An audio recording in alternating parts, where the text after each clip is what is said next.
Hey everybody, it's Jeremy. Welcome back to Dreamers Game 7 where we are playing Yomi. This is turn 25. Okay, so this is the first actual turn that is a result of a turn that we have taken. So, let's see how things go. First off, we've got a couple of thrones being claimed. And we didn't review the throne situation last time, so I'll try to remember to do that this time, but looks like Helheim has taken the throne of the first stage, and it looks like Ubar has taken the throne of bureaucracy. We found a magic site in Kodal Swamp, a catacombs, which is pretty nice. That is an astral death site, so very good. We actually have 1 astral income now, and we're up to 8 on death, so that's pretty neat. We had a battle in Ulm, so let's watch this real quick. So last time we sent in Akasada, the Dione, who just has a bracers of protection, pretty much. And our goal here was to hopefully just knock off the PD and keep the AI from, like recruiting anything overly much. So Akasada doesn't have too terribly much going on, but they will be able to do a little bit of buffing. Iron Skin, Blessing, the like. They are up against not too much. So we've got some great bears. These are not sacred. Should not be that big of a deal. We've got some forest warriors. These guys hit pretty hard. They are a little nasty. They've got they dual wield, kind of scary. And then we've got steel maidens who are a little bit less dangerous, better attack value, but less damage, right? Overall. Although they do have piercing attacks, so they do somewhat can do somewhat equivalent damage. And then we have actual warriors from Ulm with broadswords and axes. So, little questionable. We should be okay, hopefully. If for no other reason than if they take Akasada down in his regular form, it's pretty unlikely that they're going to take him down in his spirit form. Okay? So Iron Skin, we'll go ahead and speed 2. Blessing, Flying Shield. Okay, so Flying Shield is going to give us an extra little protective force. That's nice. And we have been caught. So we're interrupted, so no flight for us. We don't have to do that. The other thing is we don't... Ooh. That guy slapped the shit out of us. I mean, it might have been one of the bears, but it was probably this ogre, because this ogre has 29 damage value on that club. So someone hit us for 13 damage, which is pretty solid. The awe is going to be pretty helpful. We can see the awe flashing on all of these people around us, saving us from attacks. Looks generally like we're going to be okay. We're going to go speed up. Oh, no. Look at those multiple attacks start hitting. That's bad. The real problem here is we have... oh, no, we have a limp. The real problem is we have no fatigue mitigation, right? So we fatigue out very easily. And then we have no AoE damage, right? So we're surrounded and we're holding, but we're not killing things around us. Like, we need something like Fire Shield or a Frostbrand or Firebrand or something like that. And we need fatigue mitigation. All of those can be solved with gear, which is why we're running towards construction.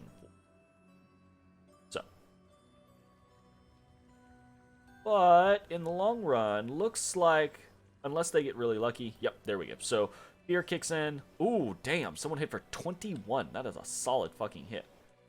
Look at that. This guy? I don't know. It could have been a bear. Could have been anyone.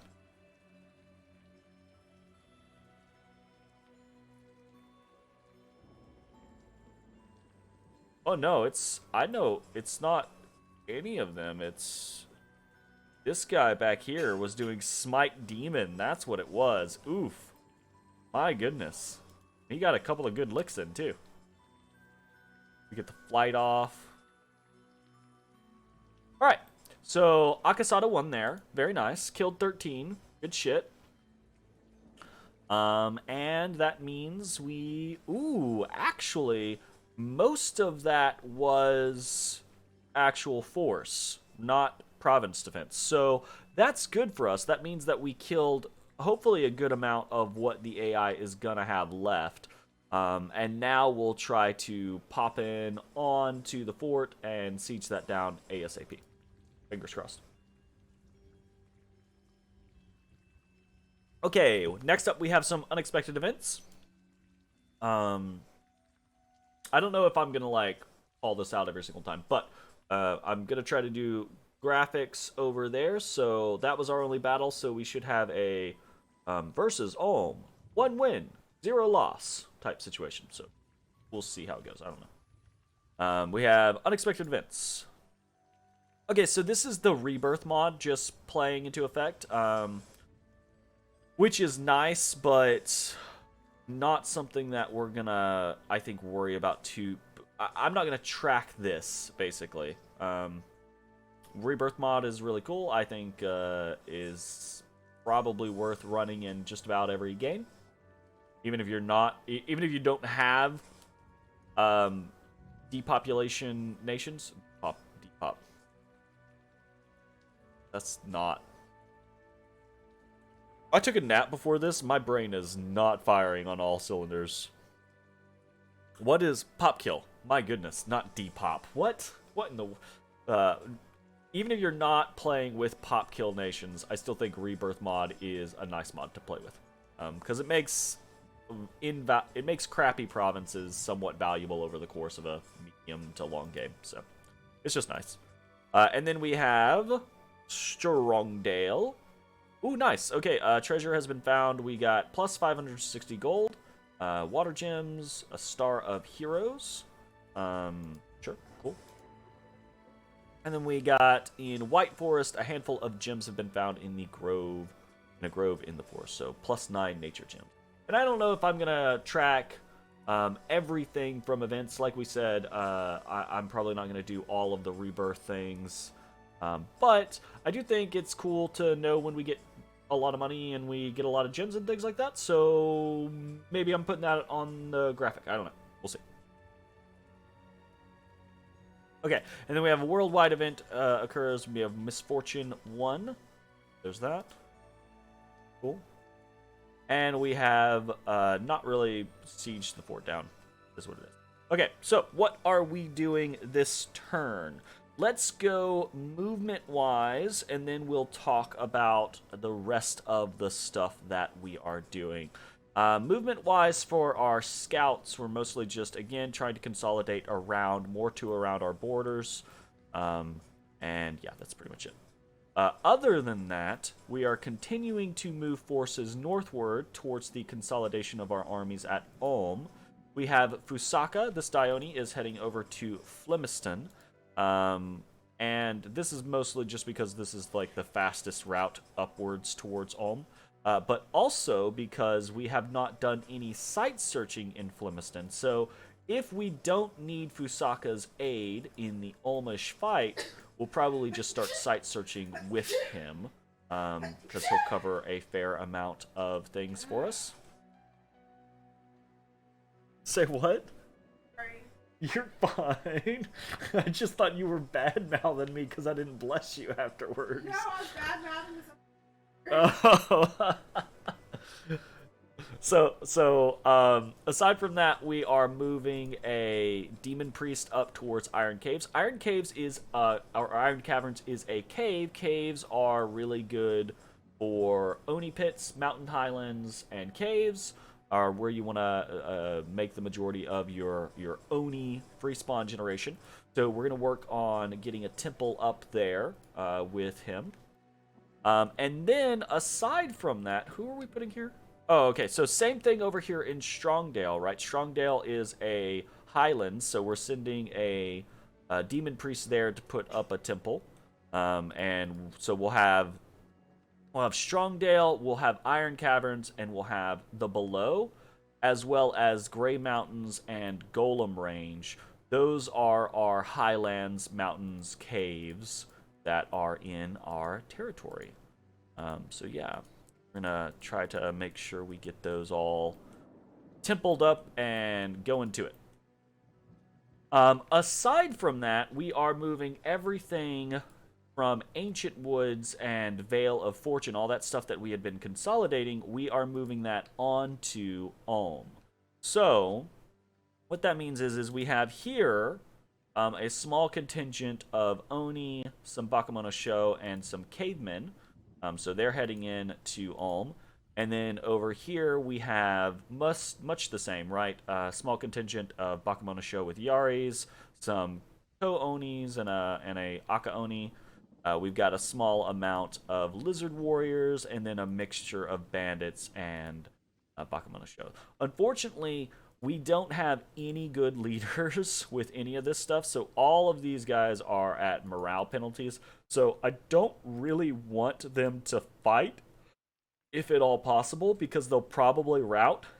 This is a big issue with Yomi forces in the beginning of the game, unless you are specifically recruiting demon generals, which it looks like my predecessor didn't recruit any demon generals, and I probably should have done this last turn. Rather than getting this shaman, I should have gotten a demon general here in Ancient Woods to lead our forces, but I didn't, so we don't have any good leaders right now.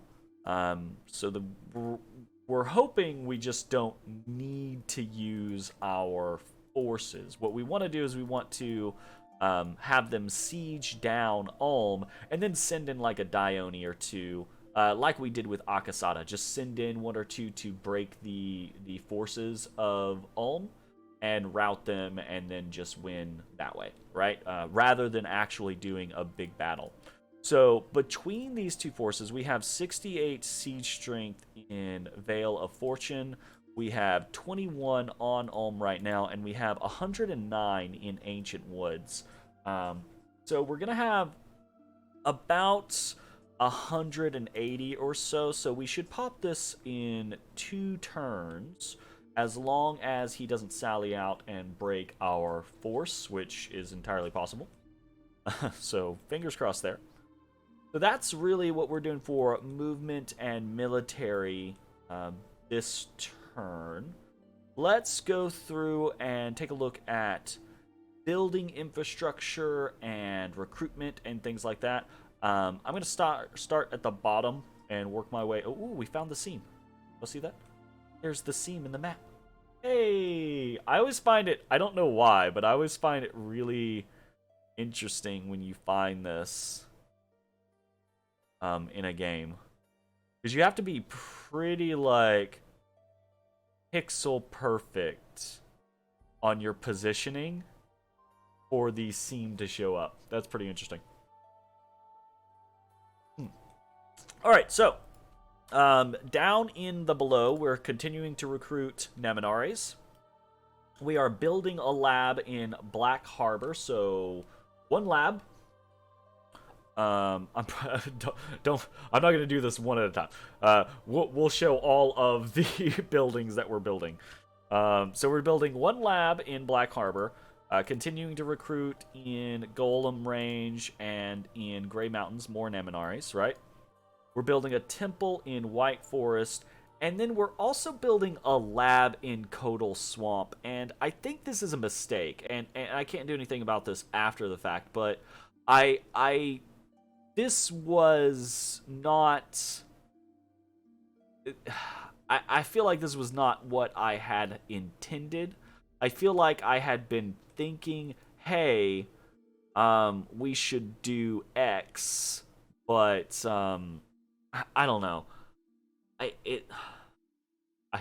Yeah, that's not a great explanation of the situation.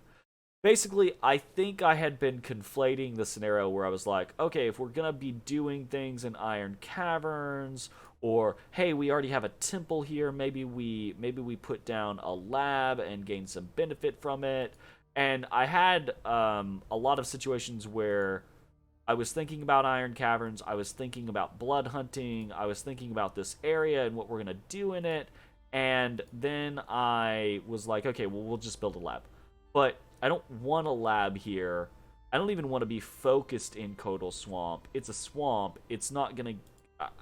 I'm not going to be able to recruit any special units unless I put up a fort here.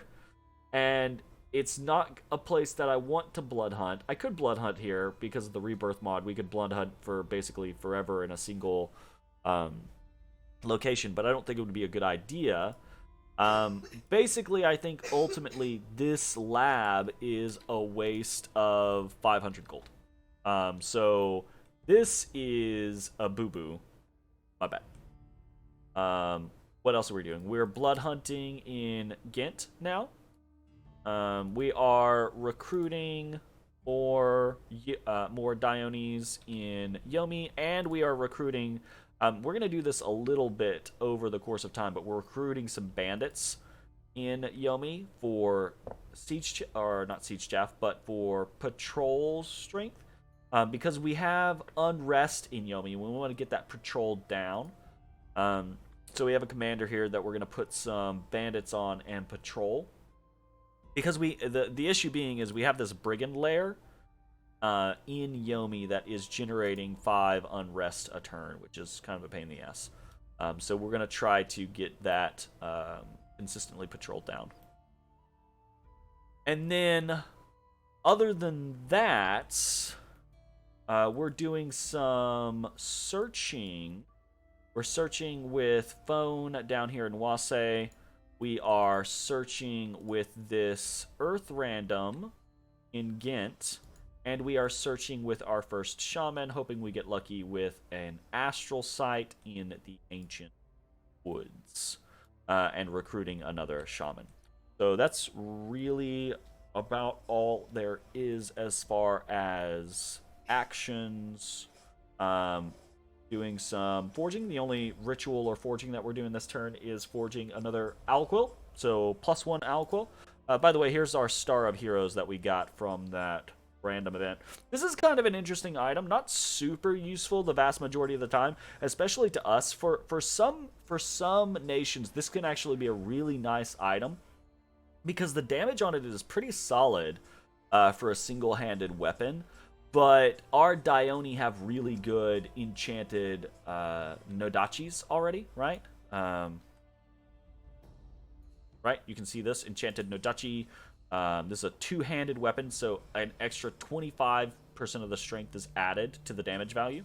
So even though this is a little lower than what it normally would be, it gets a big extra bonus from being two-handed, right? So let's just take a look, right? If we had Enchanted Nodachi 1935, right? Our Star of Heroes 20 and 33, right? So it's not bad, right? It's definitely not bad. It's not like, oh, the Nodachi is just significantly better or anything like that. But you take something, for example, like this Bakemono Chief, if it used the Star of Heroes, that's a significant improvement. So something like the Star of Heroes is typically way better. Most of these items, basically, are way better on nations that don't have built-in strong weapons on some of their like thug type entities. Or, right, if you are specifically going up against a thug or a super combatant or an enemy that you know has powerful armor or shields or things like that you can use this to break. So this is a pretty interesting item. I don't know if we're going to have an opportunity to really make use of it. Also, just to note, we're basically doing Divine Blessing on our Diones, and then doing the base stuff that we have: Iron Skin, Legions of Steel, Skeletal Body, Earth Might, that type of shit. Flying Shields, Flights, blah, blah, blah, blah, blah. Probably actually doing more than we should. These are too many buffs, right? So this is 80 fatigue worth of buffs that we're casting without any fatigue, without any reinvigoration. So, not a good idea, generally speaking. But yeah, is what it is. So, anyways.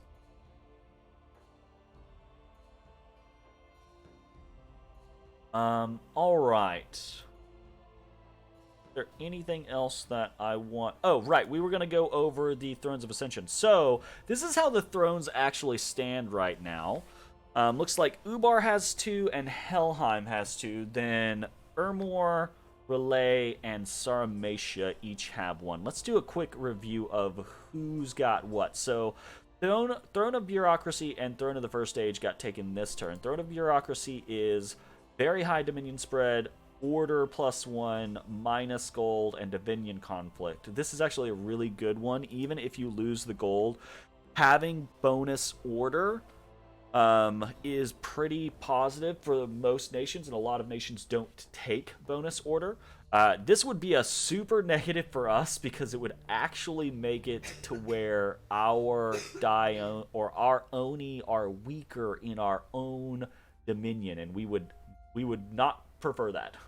And we'd lose a lot of gold, so that's not something that we want. But this is a really nice throne, generally speaking. We have Throne of the First Age. Dominion spread is pretty normal for a second tier throne. Increases magic, and blessed troops gain magic resistance +1. That's pretty nice. Throne of the Fortune increases luck in that province, and then spreads Dominion 2. This is actually low for a tier 2, or low-ish for a tier 2. Dominion gets luck +1 and produces 2 astral pearls per turn. That's very nice, especially if you don't have like luck 3 or something like that. Throne of Misfortune is the exact opposite. You pay a price for getting 4 astral pearls per turn, and that price is getting Misfortune. Of note, that is this throne, right? Because we can see, well, it's possible that it's this throne out here, but most likely it's this throne, okay? So that's good for us to know. And it's good for us to know, and it's kind of unfortunate, right? It means that one of the accessible thrones near us is kind of a throne that we don't like or don't want, okay? And then there is the Throne of Water, which produces water gems and produces a lot of water gems, allows you to recruit a Hydromancer, which is actually a really good water mage if you don't already have good water mages. Boosts his water ritual, and this is kind of the big sell is its defense skill +3, which is really, really, really strong, actually. So this is a really, really good throne, and of course, the Throne of Water is actually in the water, so Relay has it. We will probably never see this, unfortunately. And then the next throne, we've got the Golden Throne. Low Dominion push, but 200 gold per turn, which is nice, and it gives you recruitments to Adepts of the Golden Order, Fire Mages, and Astral Mages, the Astral being the big thing there, which is pretty cool. They're also really good researchers, and this throne, my assumption is, it could be this one, but it is most likely this throne, and that's actually really nice. We could get into a conflict with Sarmatia, and if we could take this throne, that would be pretty sweet for us. An additional 200 gold is flat gold income, is pretty nice for Yomi, generally speaking. And then we've got the Throne of Knowledge, which just gives you access to Lore Masters and Sages. Sages are actually pretty good, pretty cheap Astral ones that have good researchability. Lore Masters are absolute crapshoots. They have access to every single path in the game, and if you're lucky, you could get a 3 blood. Woo! But it's so unlikely. But it's still really nice. If you have gold to spare and you're able to put a fort down on it, and you're just like, okay, let's do it anyways. You want to fish for, you have no death mages, right? And you want to fish for them. Start pumping out Lore Masters. Maybe you get lucky, that type of shit. It's not bad. And yeah, that's the throne situation. So before we end, let's talk a little bit about our diplomacy situation. So I got messages back from basically the majority of the players in the game. No one, I don't think anyone in the game was just like, nah, I'm not gonna talk to this guy. So that was refreshing, because you actually do get that in a lot of games. I say a lot of games. In some games, you'll get people that are just like, no, we're not gonna talk to you, and that can be unfortunate. But Ubar was pretty okay with, hey, yeah, things are fine with how we're currently doing things. I don't remember. This is a little after the fact, so I don't remember what exactly our agreement is over Ulm. We'll see. I'm keeping an eye on sent stuff, but we'll see what we actually end up having to send. I think it's like 5 turns worth of Ulmish income or something like that, basically. So we'll see how that all works out. Hinnom, the nap and everything like that with them is a base nap 3, that type of situation. And they're fine with leaving that as is. Helheim and Arcocephale and Saramatia are open to discussions and okay with potentially getting into non-aggression pacts or into trading partnerships or things like that, but nothing committed to just yet. And Ermor is kind of like the big rut-row scenario. So here is the basic shtick. It has, in discussions with Ermor, it has become relatively clear to me that they have intended on attacking us. That is what they have been gearing up to do, right? And it makes perfect sense. That's why we have these big forces on our border. They are prepping and about ready to attack us.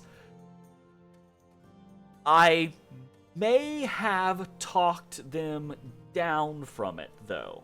I haven't gotten confirmation yet, but I may have talked them into not warring with me. One, based off of the concept of, I think here's an important thing to throw out there.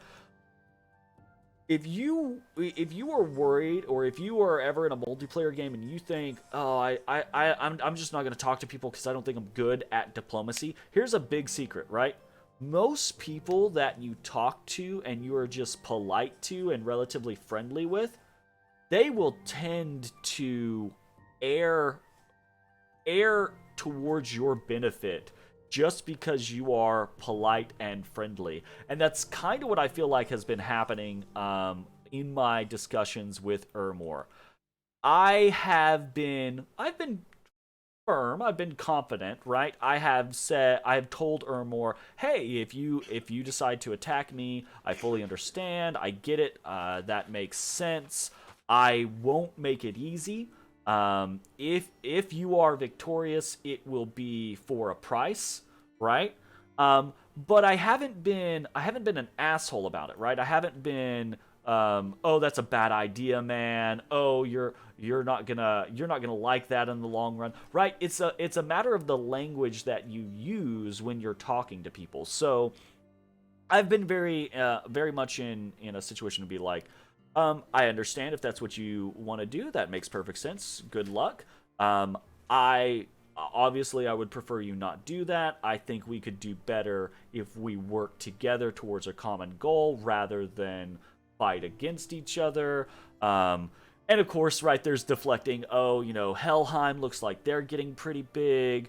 Hinnom to the north of you, they've kind of snaked over into Ulm, and now they're fighting against Agartha and winning against Agartha, though the Agarthan sub that came in is trying to do a valiant job of reclaiming land, so fingers crossed for them.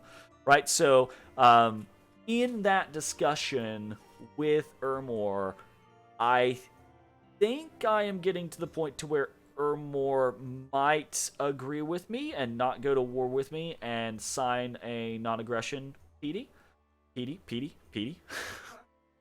No, I tried to go for non-aggression treaty, but I know in my mind I'm sitting here. We don't call them Nats, we call them Naps, non-aggression pacts. So I said a PD. My God, my brain is dead. So, anyways, encapsulating all that, this diplomacy is still not finalized yet, but I am hopeful that it is going to go in our favor. And that we'll have a non-aggression pact with Ermor in the near future, and potentially a target, a allied target to fight with them in the near future. But I don't know if that's going to happen.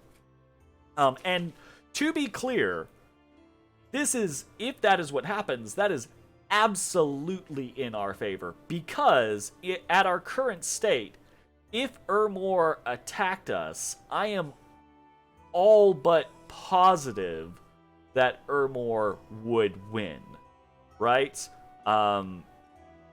Just seeing what they have on our border, it's not like we couldn't deal with any of them, right?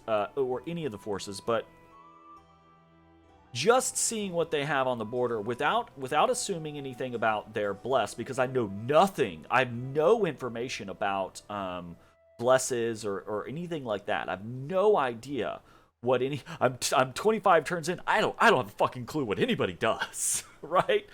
But I can assume basic concepts. It's Ermor, so they likely either have a bless for their mages, right? Like something for their augurs, their augur elders, or they have something for their equites, or a mix thereof. And either one of those are bad news bears for me, because at this point, turn 25, let's take a look at where's he at? So he's got archbishops, bishops, augur elder. Okay, so at turn 25, this guy either has access to, right, with these augur elders, augurs. Those are really the kind of like big things. So augur elders and augurs, he either has access to soul slay, right? So he can do soul slay communions, and he'll be able to pop my Diones without much issue, because we don't have magic resistance gear yet. We will soon, but we don't yet, right? Or he'll have access to things like Horde of Skeletons, and Horde of Skeletons will absolutely Shrek me right now. I do not have the mass to deal with that, and I don't have the anti or the AoE weaponry or buffs to deal with that yet either, right? So either of those options will smash me. And then if he also or potentially has a equite bless, right? So again, taking a look at what he might have. These are his sacreds, right? Equites of the Sacred Shroud.